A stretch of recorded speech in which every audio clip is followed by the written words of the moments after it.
The beginning of the end for woke media. About damn time, right? Surely they've been unprofitable for long enough. In fact, I'm pretty sure you've heard YouTubers just like myself say again and again that woke mainstream media is all but doomed. Well, I'm probably guilty of making that prophecy once or twice myself, but what we didn't realize to begin with was that these companies didn't actually have to earn money at all. In fact, the more money they seemed to lose, the better. And this was true for many companies, not just the media companies, but the major corporations as well, as they seemed to line up flop after flop after flop after flop, and just keep on going without any real sign of slowing down. This was true for YouTube for the longest time, which went in the red again and again and again. It was true for Disney, still is. It was true for many of the mainstream gaming newspapers as well, the little sites, which have had flagging viewership for year after year after year, and yet are still around.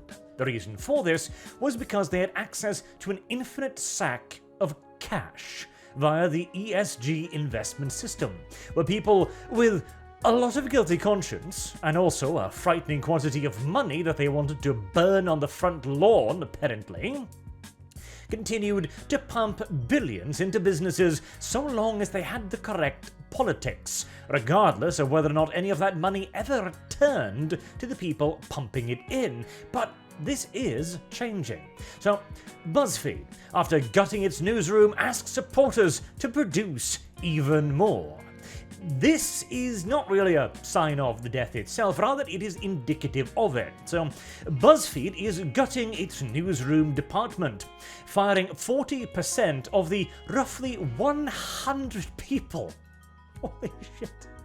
100 people whose professional occupation it is to scroll through Twitter. Top-end journalism, no doubt, and what a loss to humanity this surely is. But then again, I suppose, every bank crash has a silver lining, and hey, a few dozen journalists on the streets are... It's certainly a bonus, if nothing else, since the reason why BuzzFeed has taken such a pounding recently is, one, falling viewership, which has gone down year after year after year after year. They even do talk about it in this article here, about how 2022 was such a rough year. I don't know, in fact, I thought it was pretty okay, actually, but details. Because the SVB, Silicon Valley Bank, of course, crashed like a meteor, in fact, and wiped out a lot of dinosaurs, including, hopefully, BuzzFeed. Although, the big thing was that it appeared that a lot of Silicon Valley companies had lost a lot of money. In fact, the BuzzFeed company had lost access to $56 million in cash and cash equivalents, which was held in the bank. Now, they have since been bailed out by the official governmental bureau, whose business it is to bail people out when banks crashes.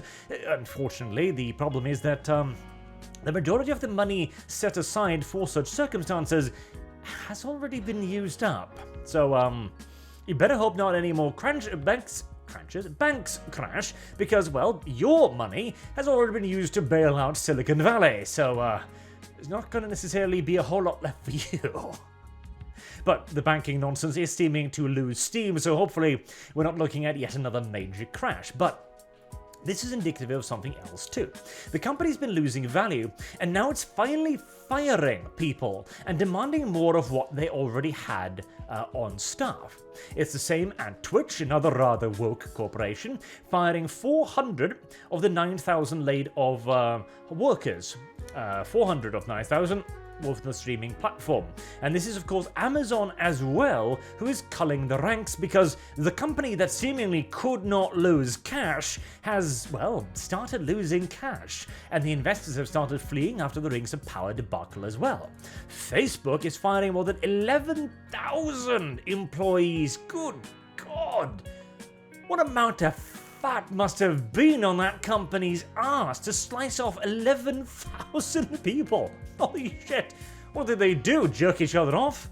I mean, firing people is generally speaking a loss of competency. It's loss of somebody doing something important, or at least so it should be, but 11,000? clearly there weren't a whole lot of vital company functions being actually done by these employees then, if you can literally fire them by the 10,000s. Because many of these companies have literally worked off the teat of the ESG score, which was a limitless quantity of cash. But with the banking collapses, with the threat to the economic system, with people seeing that their businesses just aren't growing like they used to, they can't pay 11,000 professional circle jerkers anymore, they are seeing the need to cut back on costs. They are seeing the need to actually only keep the people willing to work, like we saw over at Twitter when Elon Musk took over, for example, with his famous email saying that if you're willing to work hard, you've got a job. If not, the streets that way. And then something rather interesting happened. Biden uses his first veto to defend rule on ESG investing. Because you see, the Republicans were pushing through legislation stating that companies could not use ESG score as an argument to get money from the American pension fund. So, what is the ESG score, right? ESG, which has been getting its ass pounded as well since 2022, is an extraordinarily nebulous scoring system standing for environmental social governance. Woke nonsense, to put it rather bluntly, which tries to give several points of score to a business depending upon, well, again, how woke it is.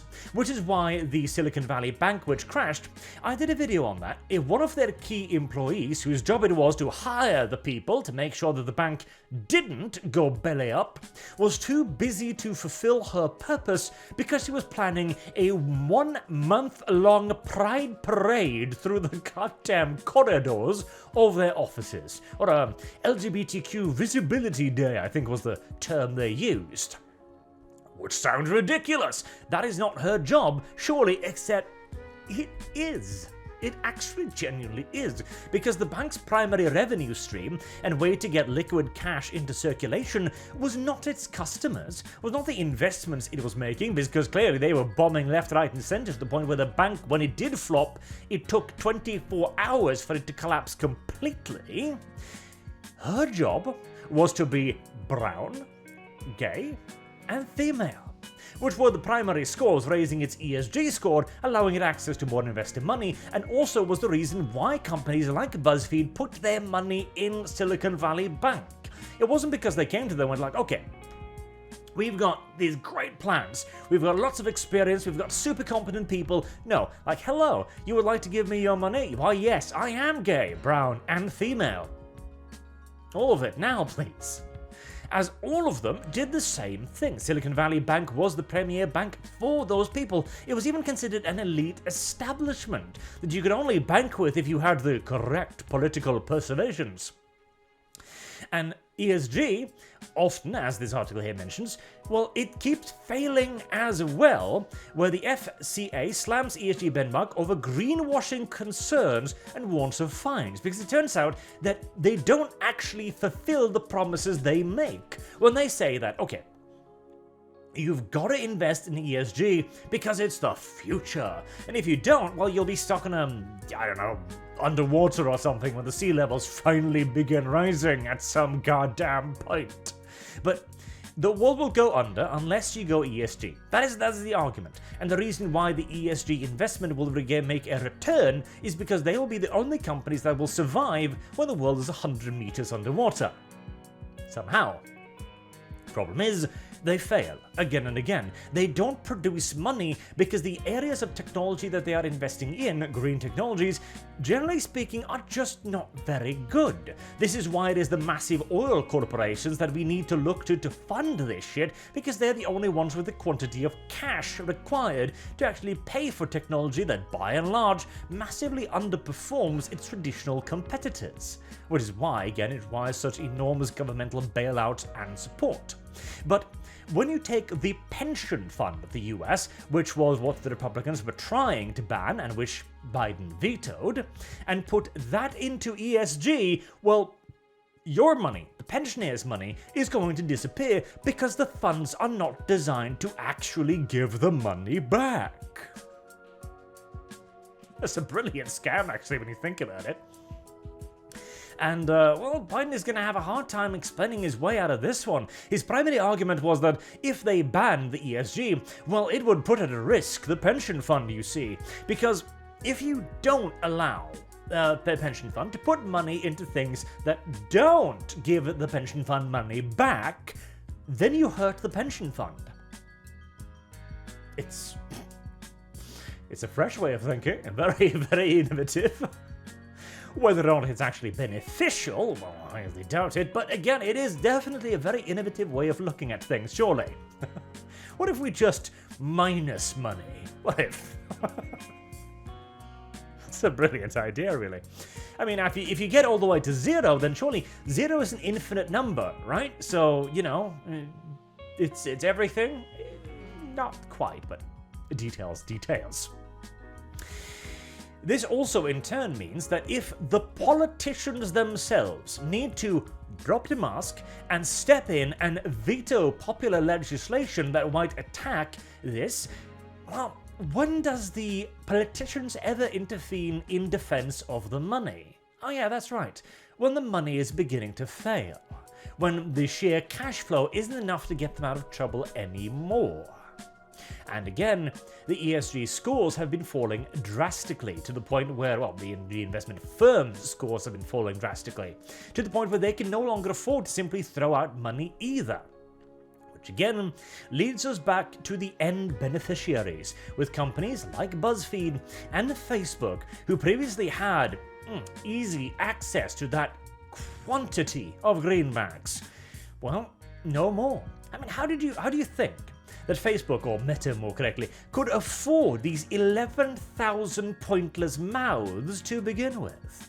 It was because they increased their ESG score and increased the quantity of investor money flowing through the firm.